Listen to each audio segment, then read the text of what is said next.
By the end of this podcast, you're going to know exactly what to do to get found by recruiters and for them to call you back. And then I'm going to give you 3 absolutely do nots. And this is the reason why they're not calling you back. All right, let's start from the beginning. How can people find you? So number one thing is LinkedIn. Most recruiters, whether they're in-house or in an agency, are using LinkedIn Recruiter or one of their tools. It's all powered by AI right now. How can you get found by a recruiter? Well, first you think about how you're going to get found by the AI, because the LinkedIn Recruiter pulls up all these people. So I'm looking for a chief marketing officer in a bank in New York. So most recruiters, I look at their database. So either you know them already, but let's say you want to be found by someone you don't know. So they go onto LinkedIn Recruiter, CMO, banking, New York City, people start coming up. You need to come up. Otherwise, if you're not on that list, you're not going to get the phone call. So make sure that your LinkedIn profile is optimized for AI to find you. And once the AI finds you, so you've got the keywords, you've got your tagline right, you've got all of the stuff, a recruiter will land on your profile. Think of it as a screenshot. And so the first screenshot is like your picture, the header, your little tagline, like make me want to scroll down and find out more. It's like storytelling, right? Like, is that intro hook good enough? Because I'm looking at like hundreds, and if it's not good enough, I'm not going to scroll and you're going to get passed over. So make sure that the story is good. And then if you've got me to scroll, and then you're going down to like the about us, so make sure that's engaging. You could use some emojis and split up the writing a little bit, whatever. You're going to have a million different ways, but you can jump on your favorite AI tool and ask it to help you. I think actually LinkedIn have one baked in. So if you've got LinkedIn Premium or something, it will help you optimize your profile. Then you've got like your content. Are you doing any content? If you're not doing content, maybe think about doing content. That's a whole nother podcast about personal branding. Like, comment, all of those kind of things. Again, that's a whole other podcast. Then you've got your jobs. So is it really obvious from your job title and your companies what you do? If it's not, make it obvious. Then you can write some stuff about it. And, this is like, by the time I'm like pressing see more on one of your jobs, you've got me, like as in like I'm messaging you. So think about all of that kind of stuff. That's to be found. Then someone contacts you and then you're in the game. And then you're having a conversation, and then, you're in a whole bucket of like, making friends, right? Now treat a recruiter like a human being. A lot don't. This is one of my don'ts I'm going to share later. But, this is professional networking. Remember, headhunters are retained. If you're in leadership roles and above, every headhunter will be retained. They get paid by the company. So you want to be on one of their lists, right? It's a free service for you. So really all you need to do is you network with as many headhunters in your space as you can, make friends with them, network with them, be front of mind. And so when an opportunity pops up, you want to get the phone call, right? You don't really care where it comes from, right? It could come from any headhunter, but you want to be visible. And one of the ways of being visible is networking and making friends with the right folks.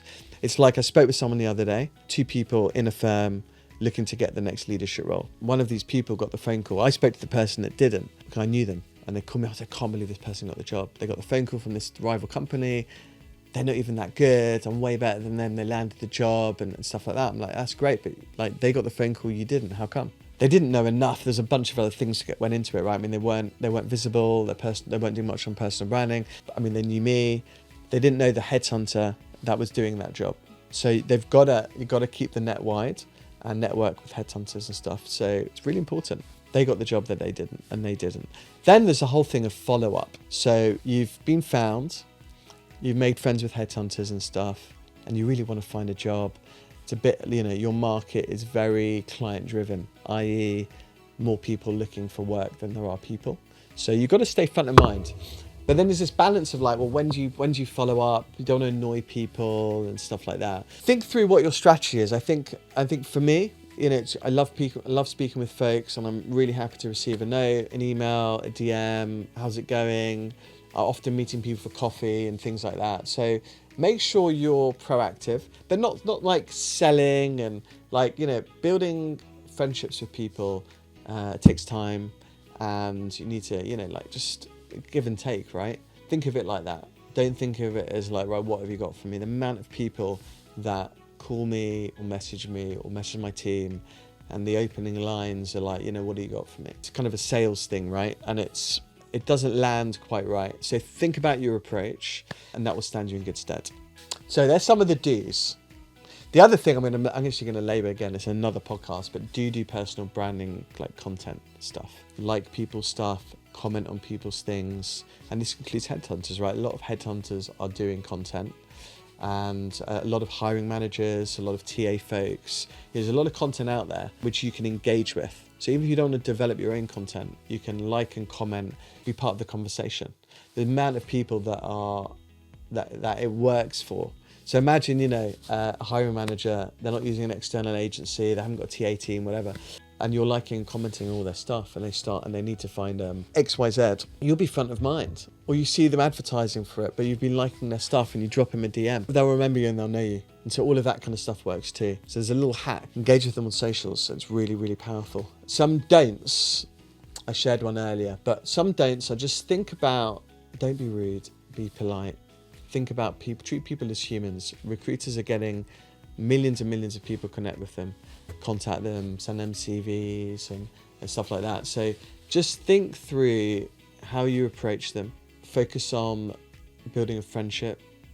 Don't be transactional about it, because it's very easy to get lost. So be polite, be human, be focused, be in a give and take. The world works like kind of reciprocity, right? Like people want to do things for people that do things for them, and you're in the same space. They might be recruiting people, the things that you do, you're working. Just be human, interact with people, and it'll go a long way. Hope that helps. Please connect on all the usual places. Follow us for more content. See you soon.